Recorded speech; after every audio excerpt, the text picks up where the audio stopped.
have a struggling reader? Do you have a child reading below grade level? I am here to talk to you. This child has any level of visual intelligence. Learn some ideas and skills to help kids be able to identify their emotions and share them safely. We are taking up the use of animal-assisted therapy to help children with special needs. I will be teaching you how to make exactly what I'm wearing. And I'll be using two major things in arts, which are lines and shapes. For some yoga poses that can serve as a form of therapy for special needs kids. So our first activity is going to be the egg and spoon. This is going to be fun. This is going to be like a very beautiful experience. Yay!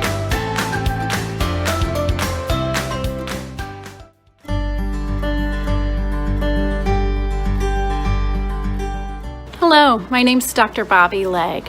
I'm a child therapist, and I'm here today to help parents, help you guys, learn some ideas and skills to help kids be able to identify their emotions and share them safely. So how we're going to do it today is I will first read a book called The Invisible Backpack. I'll do that in a first segment so that you can show that to your child as a story time. And then after that, I will role model how you can do the exercises that are connected to the book. There's two exercises. One involves drawing or coloring with crayons to help identify emotions. The other is gathering rocks and labeling them. And I'll walk you through those. The Invisible Backpack by Sherman. Owl Pal was a wonderful creature who lived in the forest. Sometimes he would get scared at night, couldn't sleep very well, or even have nightmares. Sometimes Owl Pal was misunderstood. He would get grumpy, snappy, or grouchy. Leave me alone. Others couldn't see it, but he had an invisible backpack. It was filled with memories he tried not to think about, and sometimes couldn't stop thinking about, along with feelings he didn't want to feel. He carried it around with him every day. It was heavy, and he didn't like it. Sometimes owl adults thought he was acting bad or disrespectful because they couldn't see the invisible backpack. Owl Pal wanted to get rid of it, but he didn't know how to do that. He searched all over the north end of the woods until one day he found Wise Owl, who was the wisest of all the owls. Wise Owl was known for being playful and helping owl kids. Owl Pal asked, "How do I get rid of this backpack and feel better?" Wise Owl answered, "It will take time, but let's make a plan together." Owl Pal agreed. "Let's call it Operation Feel Better." Together, they came up with ideas and wrote them down. Operation Feel Better had begun. Here's some hints for Operation Feel Better. Talk to a trusted adult about your backpack, reminding yourself that what happened is not your fault. Play with squishy, slime, or Play-Doh. Color or draw. Think positive thoughts about yourself. Take a walk. Take deep breaths. Play a game or build a puzzle. Spend time in nature. Silly dancing to music. He started to think positive thoughts about himself. I am lovable, awesome, and brave. I am lovable, awesome, and brave. Little pieces started breaking off inside his backpack. He walked to a nearby pond and dropped the pieces in it. He felt better as he watched them slowly sink to the bottom. As he walked on home on the forest path, he felt lighter.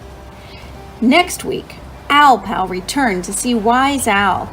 They talked and played some more.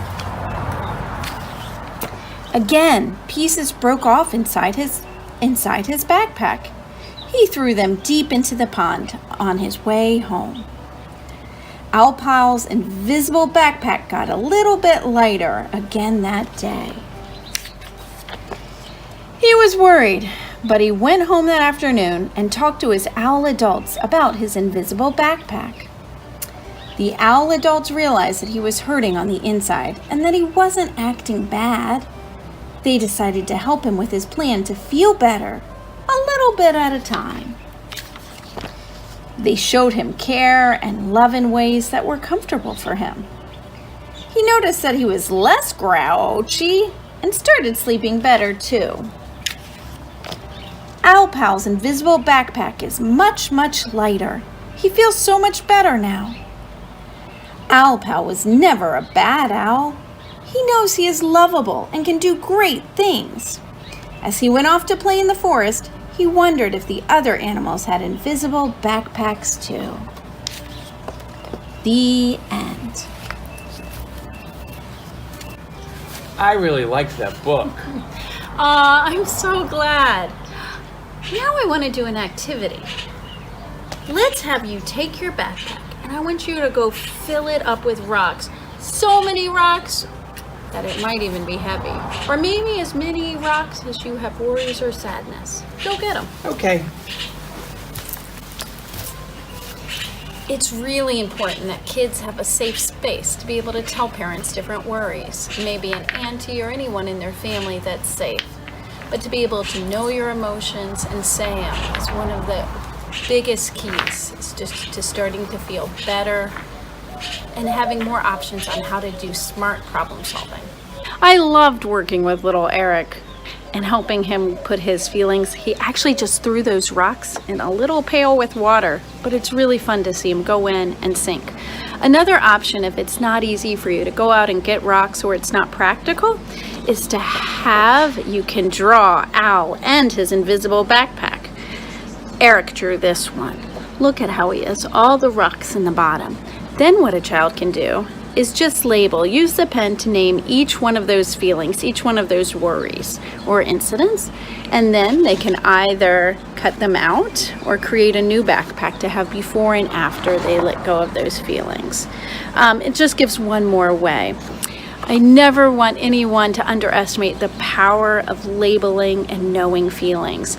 Our scientific research is amazing that when we're able to say what we feel, it helps it go from a part of our brain that's really emotional and sometimes feels overwhelmed to a part of our brain that can think clearly and make smart decisions. So now every time you help a kid label emotions, you're helping them get ready to use that part of their brain that can use thinking and organizing and kind of thinking through things safely and wisely.